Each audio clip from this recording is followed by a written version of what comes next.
Assalomu alaykum. Qadrli insonlar, bizni tanigan, bilgan insonlar, qo'llab-quvvatlab turgan, bizni muxlisimiz bo'lgan insonlar. Bilasizlarmi, men hozir qayerda va kim bilanman? Podshoyim, assalomu alaykum. Yonimda Yorqin Xo'ja Umarov hamda tog'ang bilan o'tiribmiz. Zohida opa Tog'ang Dilshod ekan o'tiribmiz. Umarovaning родной ukasi, Yorqin Xo'janing Bemalol родной bo'lajon. tog'asi Doniyor Islomov. Assalomu alaykum. Tanishing. Bundoq qilib ketiki. Keyin hozir Hamda Doniyor bilan. Yo'q, chetdasi kelar. Doniyor akaga bir ikkita savollar bilan murojaat qilamiz. Agar Doniyor aka, assalomu alaykum, siz qarshi bo'lmasangiz, sizga bir ikkita savollar bilan murojaat qilsam.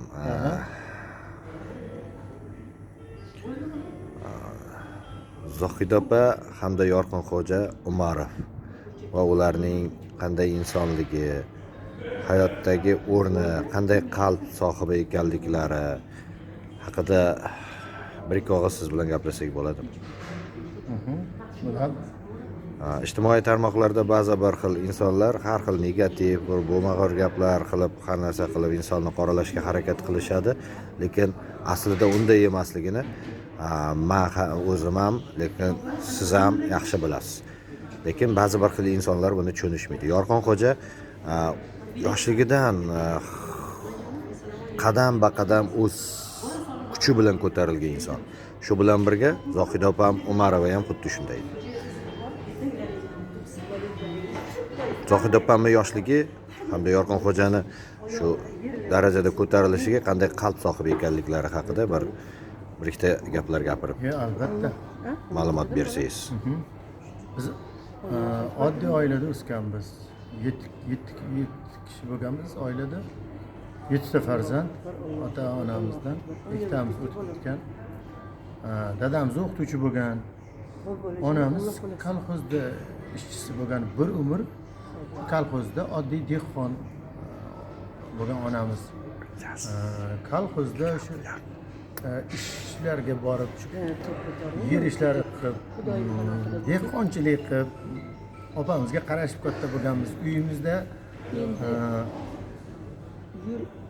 5 ta, agar 4 ta sigir bo'lsa, albatta 3 ta buzog'i bo'lgan. 7 ta, 6 ta, 7 ta sigir bo'lgan uyda. Ana shu bolalar hammamiz shu mol boqib, qishloqda katta bo'lganmiz, oddiy oilada. Xuddi shunday Zohida opamiz ham mollarga qarashga yaxshi usta edi. Men endi uyda eng kichkinasi bo'lganman, uyda eng kenjasi bo'lganman. Zohida opamdan avval men opcham bor, Zuhra opacham, undan kattasi Zohida opacham. 67-yil. O'sha men kichkinaligimda esimda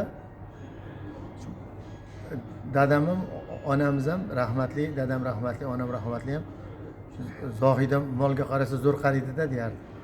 Nega teklarini yaxshi tozalab qo'yardi. Shu pichanlarini yaxshi aralashtirib berib, yemlarini chiroyli qilib berardi. Molni qashlab, suymirtirib, ana shunaqa ishlar qilgan. Endi hozir o'sha boshida o'sha negativ degan gapdan boshlandi. O'sha agar masalan bizning qishlog'imizga kelib o'sha odamlar qanday katta bo'lgan, bular qayerlarda o'qigan, qayerda o'sgan desa, butun qishloq biladi. Bilasizlar, qishloqlarda hech narsani yashirib bo'lmaydi. Qishloqlarda hamma bir-birini taniydi. Shuning uchun shu yon atrofdagi mahalladan so'rasa ham aytib beraveradi. Shunaqa bir oddiy oilada o'sganmiz. Hayotni o'sha tashvishlarini ko'rganmiz, bor qiyinchiliklarini ko'rib, mehnatda, haqiqiy mehnatda ulg'ayganmiz. O'sha odamlarning orasida gap bor-ku, o'shanaqa gap noldan ko'tarilgan degan gap bor-da, shunaqa gap bor, ibora. O'sha noldan ko'tarilgan bo'lamiz-da. Hech kim erkatoy, birovni erkatoyi bo'lmagan. Yo, bu dadamiz oddiy o'qituvchi, bir umrga geografiyadan dars bergan. Onamiz oddiy shu kolxozda ishchi bo'lgan. Shu mehnatda katta bo'lgan, oddiy oilalarda katta bo'lganmiz. Mana Yorqin Xo'jani ham onasi xuddi shunaqa shu qishloqda shunaqa o'stirib, mehnatga chiniqsin deb o'zini o'sha mana keyingi hayot, Toshkentdagi hayot tajribalarida Zohida opam shuni ko'rdiki, mehnatda chiniqib katta bo'lgan inson yomon inson bo'lmas ekan. Bu masala, bu formula butun tarixdan butun insoniyatga ma'lum formula. Ya'ni butun insoniyatning o'sha boshlangandan agar odam alayhissalomdan boshlangan bo'lsa insoniyat barcha dinlarda, barcha faylasuf, barcha adabiyotlarda mehnat qildi. Mehnat qilgan odam kam bo'lmaydi. O'sha mehnat qilgan, mehnatdan ko'tarilganlar hayotni quvonchini, tashvishlarini tushunadi. Mehnatkashlik holatini biladi. Ular keyingi hayotlarida mehnatdan ko'tarilganlar, keyingi hayotlarda hayotga to'g'ri xulosa qila biladilar. Mehnatsiz katta bo'lganlar, ular har doim adashadi. Ko'pincha ular zolim bo'ladi. Chunki mehnatda ko'tarilganlar zolim bo'lmaydi. Ular adolatli bo'ladi ko'pincha inshaalloh. Shuning uchun shu biz shu oilamiz hammamiz shu oddiy qishloqda, oddiy oilada mehnat qilib katta bo'lganmiz. Yorqinxo'jani ham xuddi shunday onasi o'sha mehnat bilan o'sha ana kuni men akamdan intervyu olganda ham akam aytibdi, xuddi shunday o'sha qishloq ishlarini, qo'y boqish, mol boqish, dala ishlari, огород ishlari, keyin yana mexanik bo'lib ishlagan. Qo'shnimiz bir usta bor edi, Tursun aka degan. Ana shu ustaga berib, ana o'g'il bola o'zi bilsin, ana nima deydi, temirda his qilsin, erkak bo'ladi xudo xolasa deb o'sha mexaniklikka ham bergan, temirlarni ham biladi. Erkak bola o'sha xalqimizda maqol bor. Bir yigitga 40 hunar oz deydi. Xuddi onasi Yorqinxo'jani xuddi shunday har taraflama shu mehnatlarga chiniqtirgan. Shu oddiy oilada katta bo'lganmiz shu. Shuning uchun ham endi ko'pincha yaqinlari gapirsa odamlar ishonmasligi mumkin. Agar misol uchun shu savollarni bizni bilgan shu mahalladoshlarga, qishloqdoshlarga, luboyga bersa, agar ular adolatli, yaxshi insonlarga shu savol berilsa, o'sha bizni mahalladosh, qishloqdoshlarga, ular mana shu borini aytaveradi. Boya aytganimdek, qishloqlarda birov-birovni yashirib bo'lmaydi, sirlar yashira olmaysiz. Chunki qishloqlarda hamma bir-birini biladi, taniydi. Juda 5 qo'lday bo'lmasa ham shu 5 qo'lga yaqin bir-birini biladi. Oilasi qanaqa katta bo'lgan, bular kimlar, hammasini yaxshi biladi. Shuning uchun shu oddiy oilada katta bo'lganmiz, shu mehnatlar bilan ko'tarilgan. Alhamdulillah ana shu mehnatlarini ijobatiga, mehnatlarini o'sha duosiga, ota-onasini duosiga, ayniqsa onasini duosiga mana yaratgan ekan Parvardigor Robbil Alamin obro'ylarini baland, martabalarini ulug' qilgan ekan. Hozir jiyanimiz alhamdulillah shu ozmi ko'pmi eli yurtni nazariga tushib, shularni shu muxlisi bo'lib, shu eli yurt nazarida Yorqinxo'ja Umarov darajasiga ko'tarildi alhamdulillah. Bundan-da obro'ylari baland, martabalari ulug' bo'laversin. Amin amin. Biz duodamiz har doim. Har bir bandani farzandi shunday bo'lsin. Har bir banda farzandlarini orqasidan ana shunaqa martabalarni ko'rsin, farzandlarini kamolini, baxt saodatini ko'rsin. Mo'min musulmonda eng katta vazifasi, hattoki vojib. Mo'min musulmon o'zga bir birodariga yaxshi niyat qiladi. Biz bunga majburmiz yaxshi niyat qilishga. Duo qiladi. Bir-birini duo qilish kerak musulmonlar. Bizning bu musulmonga qo'yiladigan talab shu.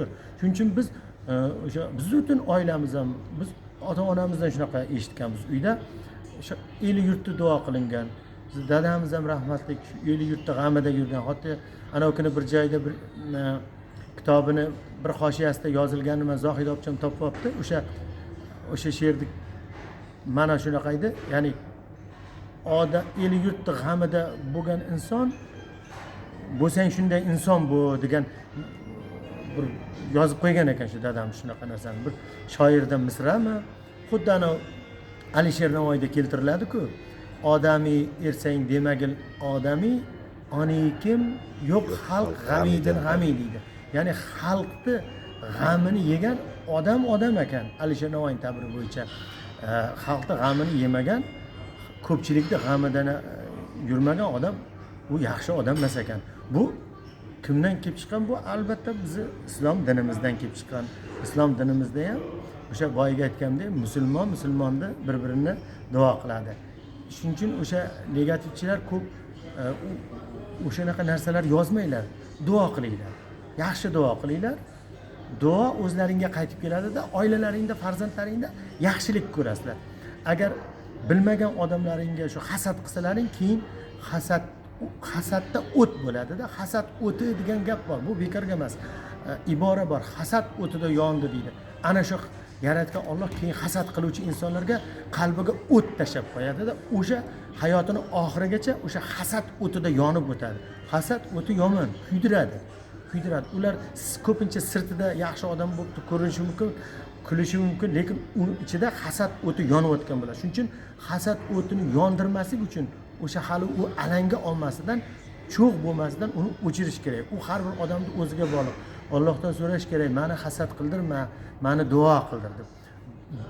Aytdim, o'sha musulmon bu bizning majburiyatimiz bor. Musulmon bir-birini duo qilish kerak. Duo qilganingda o'zingga savobni yig'ib borasan. Duo qilganingda ham qiyomat kuni Allohdan o'sha savoblaringni olaverasan. Hasad qilsang ham bu dunyoda hasad o'tida yonib o'tasan, kuyib o'tasan. Hayotingning oxirgi daqiqalarida baxtsizligingni his qilasan. Baxtsizligini his qildiradi Alloh taolo hasadgo'ylarda. Ular baxtsizligini his qiladi. Mumkin emas. Agar irodasi, hasadgo'yni irodasi mustahkam bo'lib turib, hech kimga aytmasa ham, u baribir bir kun o'kirib yig'lagan bo'ladi. Yig'latmasdan qo'ymaydi unaqa insonlarni yaratgan Alloh. Yig'lab baxtsizligini aytadi, o'ziga o'zi kuyib yuradi. Lekin o'sha hasad to'xtatish kerak. Agar to'xtalsa, ana shu marash o'zini to'xtatish kerak hasad qilishdan va duo qilishga o'tish kerak. Elni, yurtni duo qiling va oilangizga ana shunday yaxshiliklar qaytib keladi. Chunki sizni ichingizni ham, sirtingizni ham bilib turguchi yakka-yagona yaratgan Alloh Parvardigor Robbil Alamin bor va ichingiz unga ayon. Qiyomat kuni qalbingizdan yorlaqayman degan Alloh taolo. Qalbdan yorlaqaydi. Sirting chiroyli, yaxshi inson bo'lib yurishi mumkin. Qalbing buzuq bo'lsa, baribir javobini beraverasan. Ya'ni qilgan savoblaring deydi habata bo'ladigan kun deydi. Qiyomatda shunaqa 3-chi qiyomatning nomlari ko'p. Qiyomatda yana bir nomi bor. Qilgan savoblaring habata bo'ladigan kun deydi. Habata degani, ya'ni qilgan savoblaring nolga aylanib qoladi.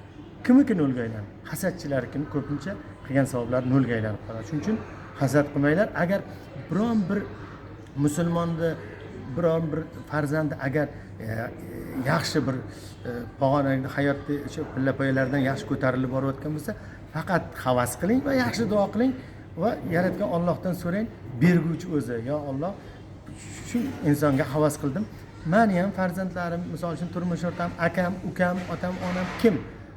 Ana shuni menga ham shunaqa o'shanaqa bir obro' e'tibor, martabalar ber deb yaratgan Allohdan so'rasalaring ajab emas. Ol qilim desa, atrofdagilarning sizlar sevgan insonlar shunaqa darajatlarga ko'tarilib ketaveradi. Berguvchi Alloh qudrati cheksiz, karami cheksiz, mehri cheksiz va butun olamlarda, osmonlar, yerda uni xohlagani bo'ladi. Bo'ldi desa bas.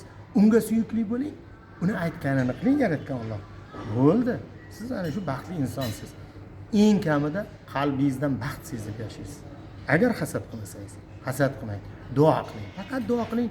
Duo bilan el ko'karadi deydi. Voy, duo qilinsa, masalan, shu butun elimiz agar bir-birini duo qilsa, butun ummat, 2 milliardlik ummat shu bugun bir-birini duo qilsin, yaratgan Allohdan ro'shnolik, barakalar shunday yog'iladi, shunaqa go'zal hayot bo'lib ketadi.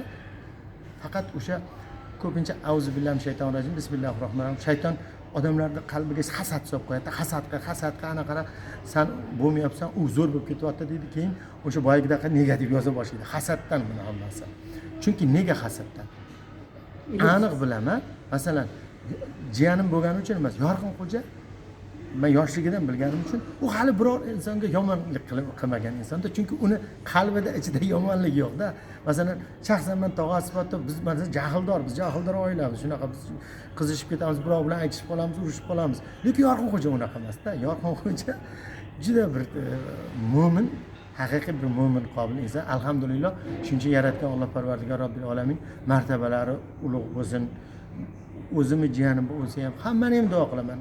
Shu jiyanimga o'xshab hammaning farzandlari shunaqa martabalari, ulug' obro'lari baland bo'lsin. Amin, amin. Shu hisobda, shu qatorda biznikilar ham bo'lsin. Bizning yon atrofimiz, farzandlarimiz, yaqinlarimiz. Shuning uchun shu men nima deyman?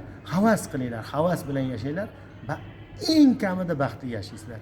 Havas bilan yashagan odam eng kami bor-ku, kami baxtli yashaydi. Baxt nima?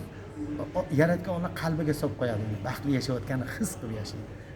Bo'lib yashayveradi. Balki uni bugun bir burda noni bor deb deyishga, lekin qalbi sokin bo'ladi, baxt sezadi. Baxtsizlik qancha uni milliardi bo'lishi mumkin, lekin uni qalbida Alloh taolo baxtni olib qo'yadi-da, u milliardining ichida men baxtsizman deb yashaydi. Qalbida beradi Yaratgan. Shuning uchun shu faqat havas qiling. Shu men nima deyman? Havas qilinglar. Havas qilsalaring o'zlaringga yaxshi, hasad qilsalaring boyaga aytgandek o'sha hasad o'tida yonib yashayverasizlar. O'zlaring faqat zarar ko'rasizlar. Hasadchi birovga zarar qila olmaydi, o'ziga zarar qiladi. Faqat o'ziga. Shu va atrofiga ham zarar qilishi mumkin. Hasaddan to'xtanglar. Astagfirulloh. Amin. Assalomu alaykum va rahmatullohi va barakatuh. Doniyor aka, samimiy javoblaringiz uchun sizga katta rahmat. O'ylaymizki, siz ham o'zingiz ham o'rnak olsa bo'ladigan darajadagi, sizdan o'rnak olsa bo'ladigan darajadagi insonsiz. Hayotda ham madaniyatli, juda bir o'z o'rningizdagi, o'z hurmatiga ega shaxssiz. Sizga ham juda katta rahmat. Yaratgan Alloh haq yo'lidan adashtirmasin. Amin. Rahmat suhbatlar uchun. Omon bo'linglar.